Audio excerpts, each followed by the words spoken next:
Deus também abençoe quem está em casa. Nós vamos ministrar uma palavra ao teu coração. Irmãos, eu estou lendo um livro que chama O Avivamento da Rua Azusa. A Rua Azusa, para quem não sabe, ela foi dali que surgiu o movimento pentecostal. Foi dali que surgiu o movimento de falar em línguas. Veio do movimento da Rua Azusa. E eu estou lendo esse livro, e uma coisa me chamou a atenção, bem no início do capítulo. O pastor que escreveu o livro, que participou do movimento, ele conta uma história assim que 1907 começou esse movimento. Em 1904 ele perdeu uma filha de 3 anos. A filha ficou doente e a filha morreu. E aí ele disse assim no livro, que a dor daquela morte foi tão grande, era tão dolorido, que só tinha um jeito dele vencer aquilo: trabalhar mais para Jesus. Eu achei aquilo fantástico. Ele falou: olha, eu preciso ocupar a minha mente com a palavra de Deus. Eu preciso ocupar. E aí, irmãos, ele começou a escrever folhetos. Olha que interessante. Ele começou a escrever folhetos e ir evangelizando lugares. E ele falava para Deus: Deus, me traz mais coisa, eu não posso parar. E aí, irmão, eu me lembrei que eu conheci um rapaz que ele tem um problema com vício de droga, e ele aceitou Jesus, ele se batizou, mas ele começou, infelizmente o inimigo foi mais forte e acabou levando ele para continuar usando drogas. E eu me lembro que eu conversei com ele, eu falei assim para ele: irmão, só tem um jeito de você vencer isso. Você precisa se envolver com a igreja. Enquanto você não se envolver, você vai cair. Isso é para todos vocês e para mim também.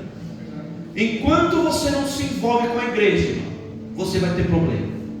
Enquanto você não se envolver no ministério, as suas fraquezas vão vencer você. Não adianta. Ah, mas eu parei com isso. Cedo ou tarde você vai voltar. Se você não estiver com a tua mente, o teu corpo envolvido com a igreja. Tem que se envolver, irmão. Tem que participar. A nossa igreja, o que não falta aqui é trabalho. Então se envolva. Eu não sei qual o problema que às vezes você precisa enfrentar, mas quando você está envolvido com a obra de Deus, a sua mente fica mais sã, e você consegue se afastar deste mal que habita em nós, chamado pecado. Então se envolva. Então eu me lembrei desse rapaz lendo este livro. Olha que interessante. É um livrinho de 100 páginas. Depois que eu terminar de ler, quem quiser eu empresto, né? A Patrícia eu não empresto, porque ela não devolve, mas para os demais eu empresto, né? É 100 páginas assim, ó. A Denise é fininho, né? A semana que vem aqui já acaba. E aí eu quiser, eu empresto, né? A Elaine levantou a mão, a Solange levantou depois, aí eu empresto. Elaine e depois Solange, tá, Solange? Mas Elaine tem que devolver. Não vai fazer igual a Patrícia. Mas, gente, muito bom. A gente, estou estudando esse livro, mas é muito bacana. E aqui quase agora nós temos um clamor, né? E como é importante o clamor. E esse irmão aí desse livro, ele vai falar assim, que ele começou a orar muito. Só para você ter uma ideia, ele chegava no culto 2 horas antes para orar pelo culto que ia acontecer. Olha que interessante. E aí você sabe o que vai acontecer, né? Vai vir todo este movimento. Deus vai dar um grande avivamento na igreja no ano ali de 1907 até 1910. Então assim, olha só, momentos grandes de oração, momentos grandes de clamor. Só que é engraçado que ele fica falando da oração, que às vezes a nossa oração é muito egoísta. E é verdade, né? A gente ora muito por nós mesmos, pela nossa família, pelos nossos filhos. Aonde nós deveríamos orar, talvez pela igreja do Senhor, pelo avivamento da obra do Senhor aos missionários. A gente não ora isso. A gente não ora isso. pessoas que visitam famílias nos presídios. Que Deus sustente, escute o clamor dessas vidas. Eu acho que quando a gente começar a orar assim, eu acho que vai haver um grande avivamento de novo na obra de Deus. Orar e clamar. E é sobre clamor que eu quero falar nesta noite. Jeremias 33, verso 3.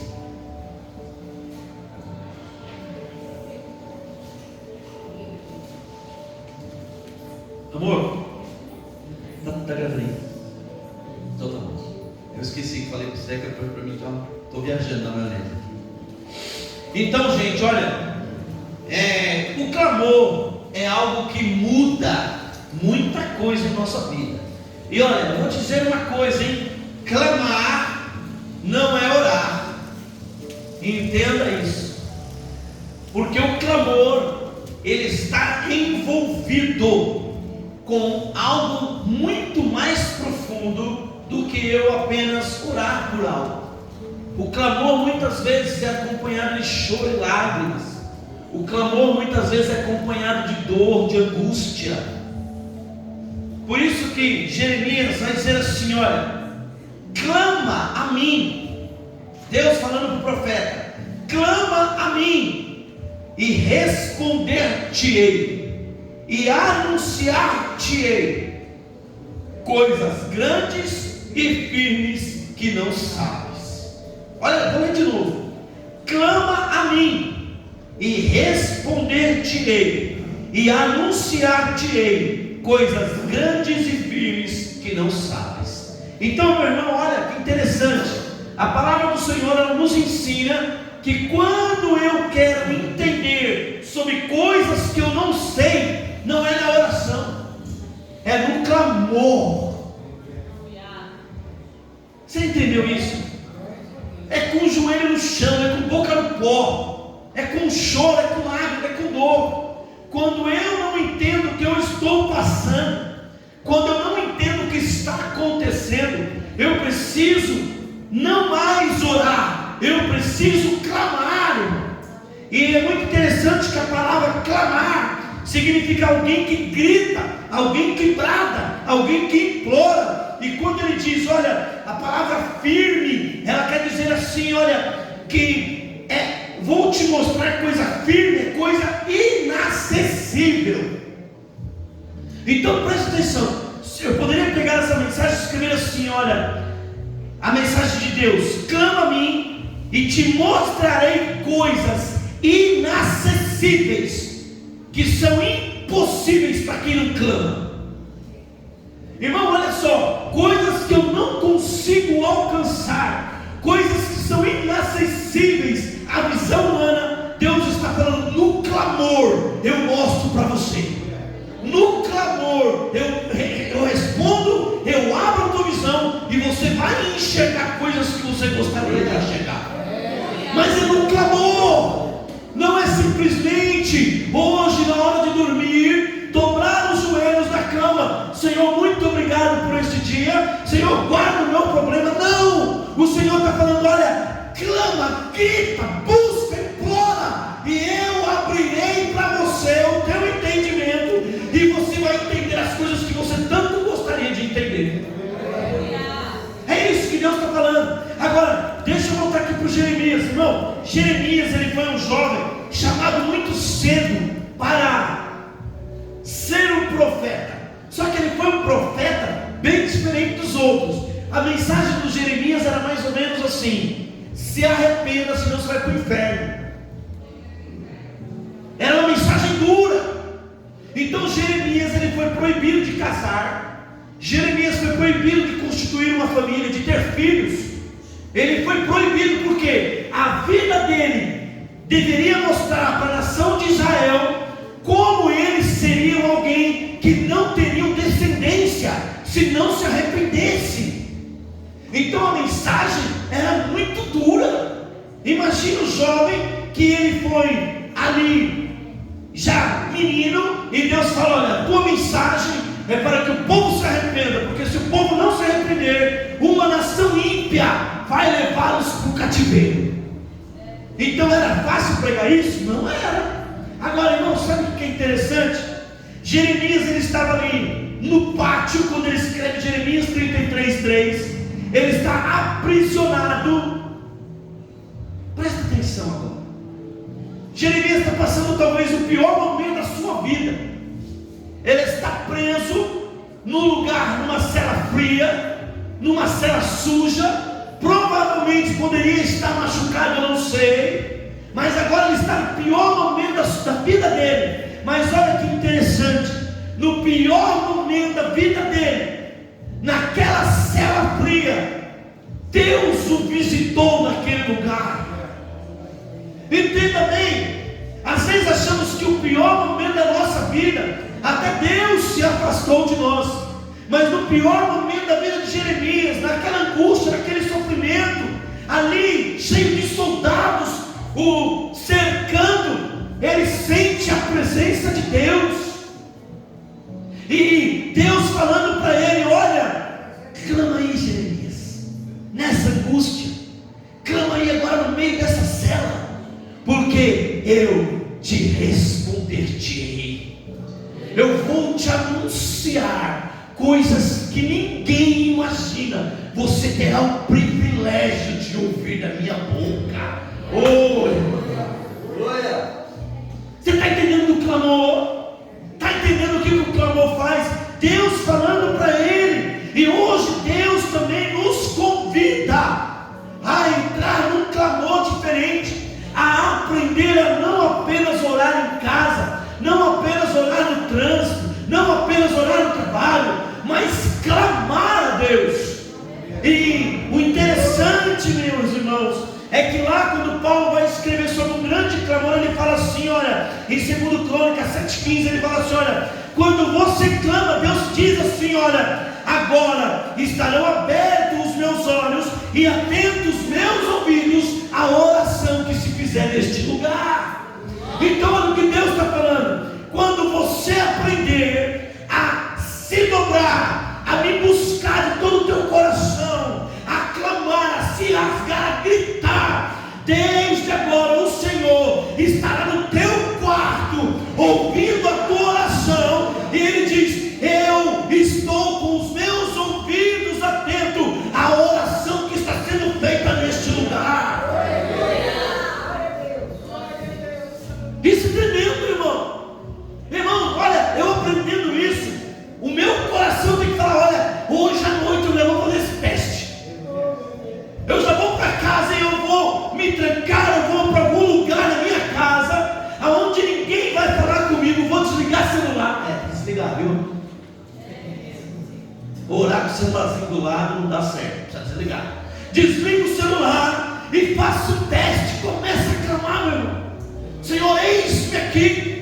Irmão, você quer ver uma coisa? Eu me lembro de Ana no templo. O clamor de Ana lá vai dizer assim, olha, o Senhor dos exércitos, tu deres atenção à humilhação da tua serva. Olha a oração da Ana. E lembrares de mim e não te esqueceres da tua serva, mas lhe deram um filho varão. Então eu o dedicarei ao Senhor por todos os dias da minha vida.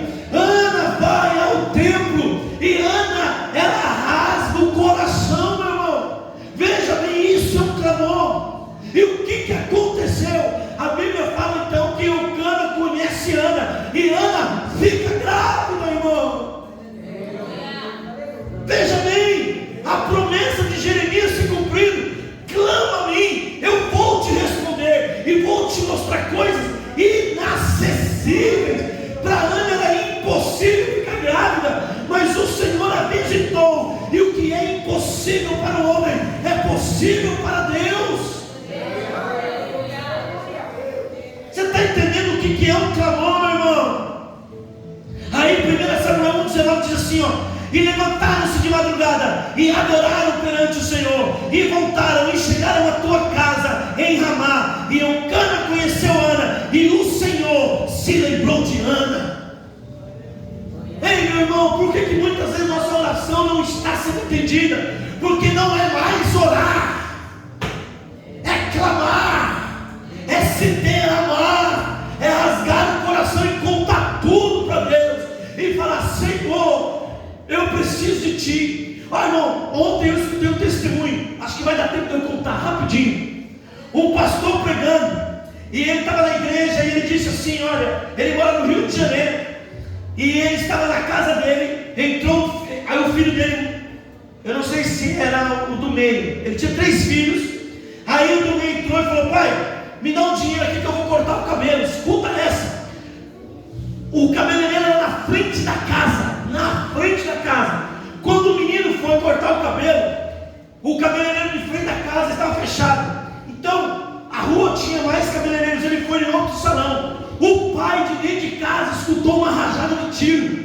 O pastor pregando, hein? Ele escutou uma rajada de tiro, e de repente ele ouviu, corre que o seu filho foi baleado. E ele achou assim, eu vou, mas meu filho deve estar sentado, ter tomado um tiro, né? Está baleado, vai dar tudo certo. Quando ele chegou, a mulher tomou 2 tiros de fuzil. Aí ele falou que ele chegou no menino, o menino lutava para respirar. E aí o policial chegou e falou, olha, eu atirei no teu filho, porque ele revidou contra a gente. Aí ele falou, impossível, porque eu sou pastor e o meu filho, ele é crente, ele não atirou em você. E na camisa do menino estava escrito, o Senhor é minha rocha, uma coisa assim. Resumindo, irmãos, o menino foi para o hospital, daqui a pouco chegou a notícia, olha, seu filho morreu. Irmão, por incrível que pareça, tem muito a ver com o livro que eu estava lendo. Esse homem começou a dizer que ele olhou aquela cena e falou, olha, eu não sei mais o que fazer, a minha vida acabou. Aí Deus, naquele lugar, falou assim para ele, não acabou, e eu tenho um plano na sua vida. Vai vendo. Aquele pai disse que então, naquele lugar onde ele estava, ele começou a clamar a Deus. Aí olha o que aconteceu. Um homem, um empresário, soube da história e veio falar com ele. Ele começou então a investir nas vidas das crianças da favela. E o filho dele se chamava Lucas, e o nome do projeto, Lucas 22, que era a camisa que o filho dele jogava futebol. Aí esse projeto, então, eles começaram a entregar bicicleta. 50 jovens aceitaram Jesus. Então ele começou a entender que a morte do filho dele foi para trazer mais pessoas para Cristo. Então entenda que algumas coisas acontecem na tua vida, que quando você clama, não é para uma desgraça, porque Deus tem planos maiores para fazer. Eu sei que vai doer. Aí, irmão, não termina aí. Olha que interessante. Nisso aí, o policial que atirou no filho dele falou que era crente também. E esse policial foi para o hospital e ligou para a esposa e disse para a esposa assim, ora porque eu atirei no filho de um pastor. Olha que interessante. 2 anos se passaram. Foi 2019 isso, 2018. 2 anos se passaram, esse pastor estava pregando numa igreja. Quando ele chegou em casa, o telefone dele tocou. Era uma mulher. A mulher falou assim, é um pastor, eu esqueci o nome dele agora, pastor tal. Ele falou, pastor, eu sei que o senhor perdeu o seu filho. Ele falou, olha, irmã, não entra nesses detalhes não, porque eu e a minha família decidimos colocar uma pedra sobre esse assunto. A gente já está tudo bem. Ela falou, pastor, eu sou a esposa do policial que atirou no seu filho, e eu estou aqui para pedir perdão. E aí, sabe o que ele disse?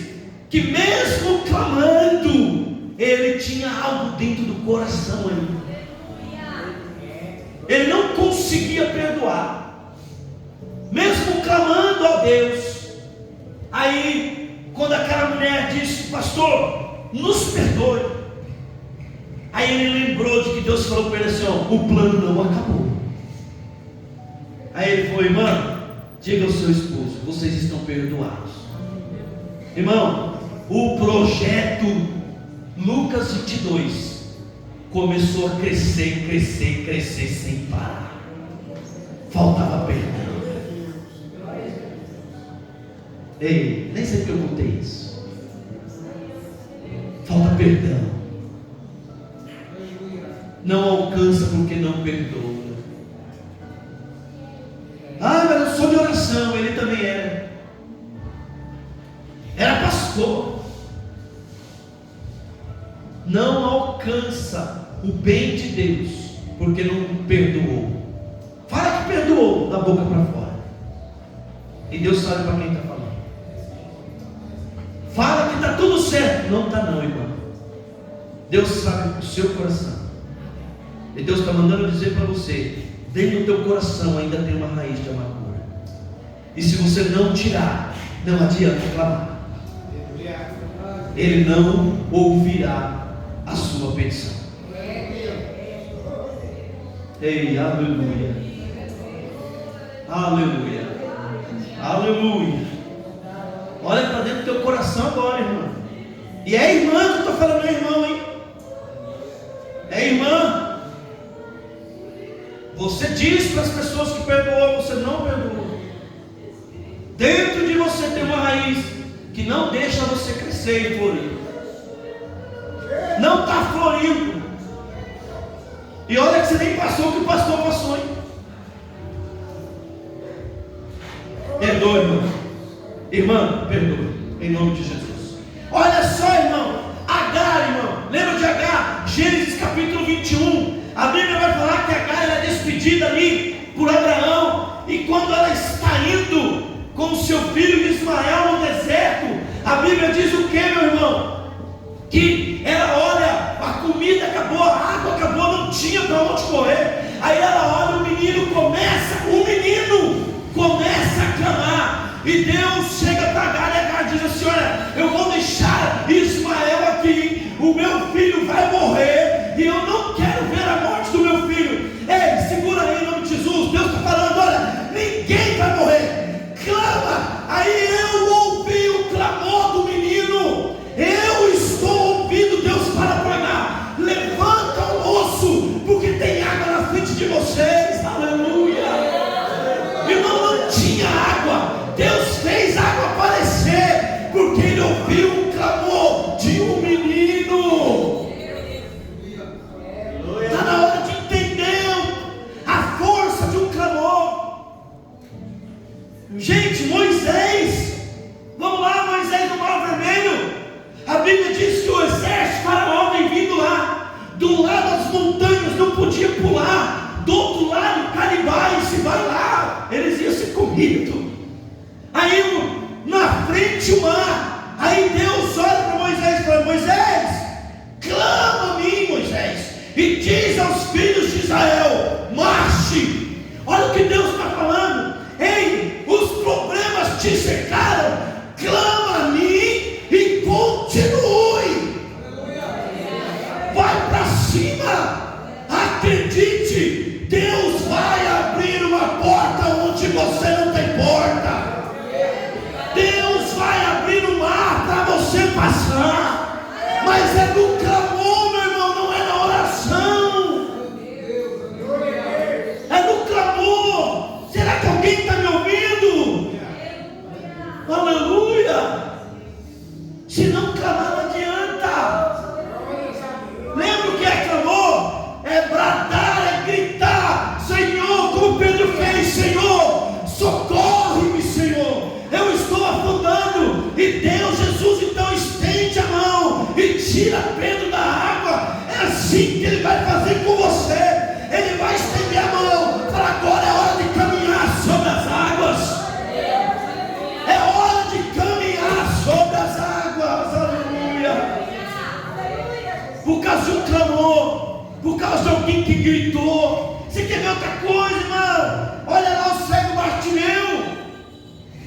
Quando ele ouve falar de Jesus, a Bíblia fala que ele não ora: oh Jesus, Senhor, filho de Davi, tende misericórdia de mim. Olha o clamor: gritar, clamar, esbravejar: Jesus, filho de Davi, tende misericórdia de mim. E a Bíblia diz que Jesus então fez assim: ó, para tudo e volta lá e traz ele aqui para mim. Oh, aleluia! Oh, aleluia! E a Bíblia diz que ele solta a capa e vai correndo e chega lá e Jesus faz um grande milagre.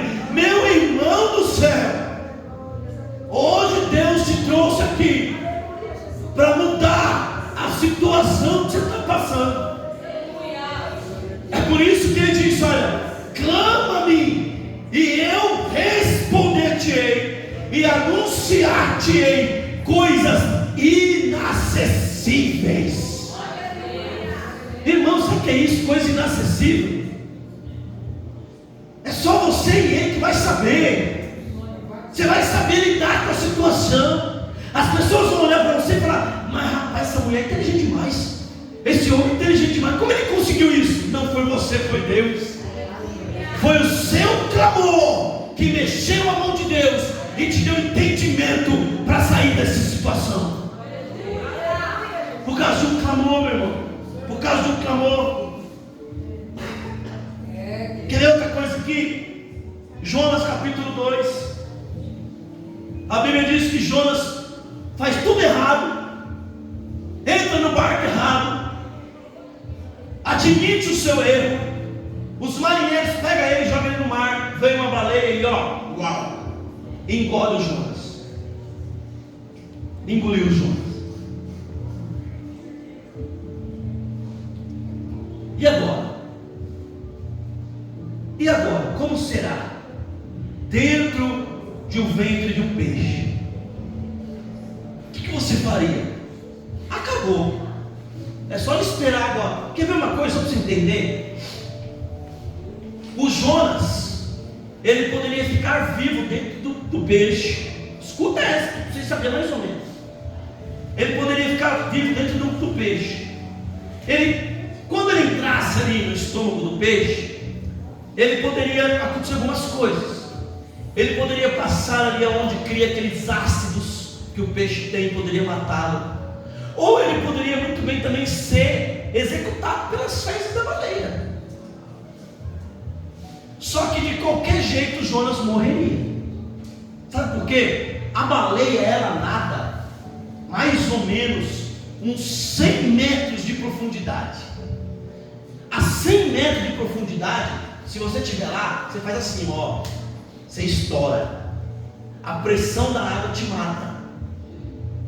Entenda isso. Então, Jonas estava praticamente o quê? Morto.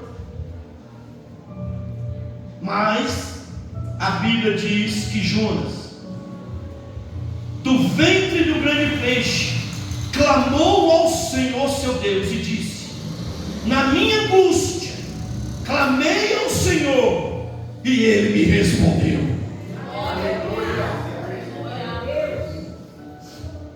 Oh, aleluia. Na minha angústia eu clamei ao Senhor e Ele me respondeu. Depois daquela oração, você sabe a história.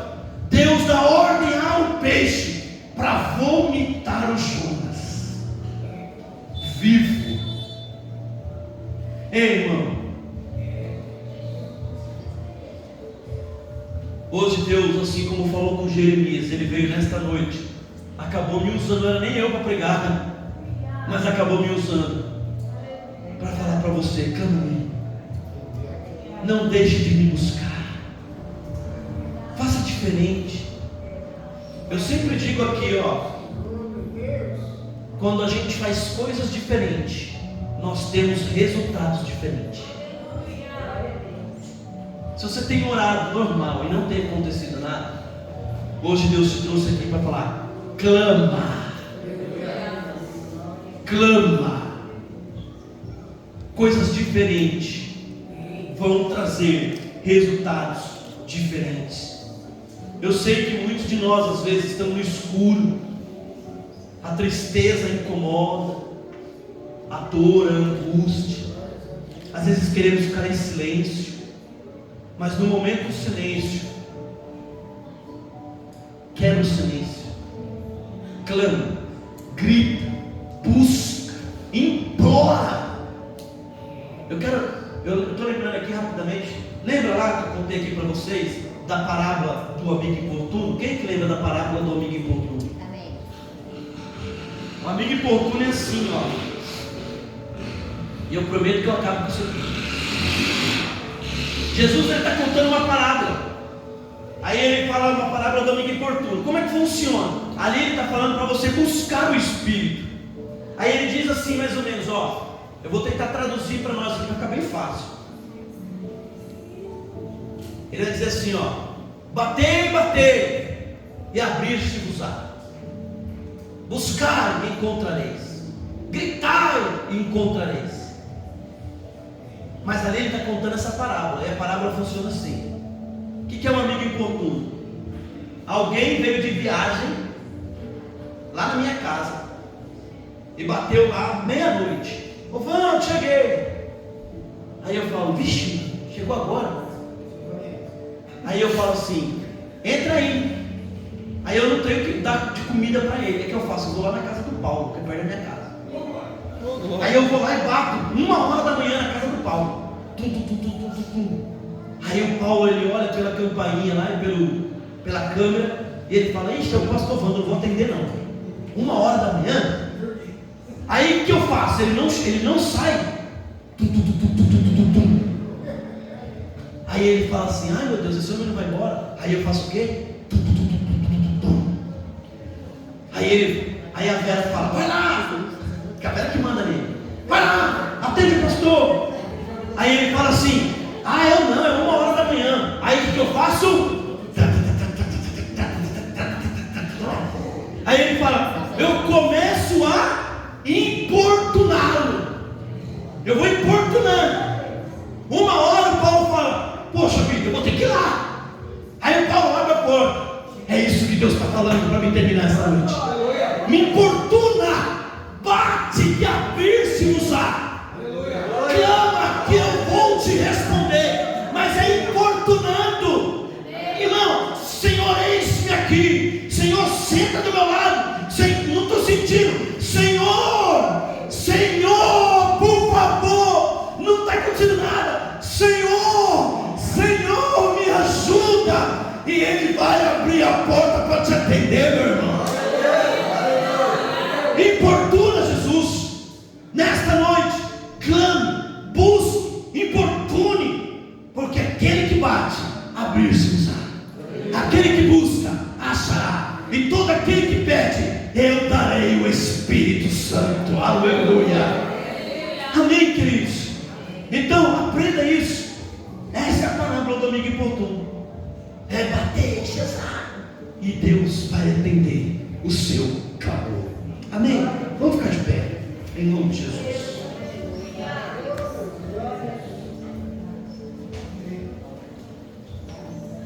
Glória a Deus.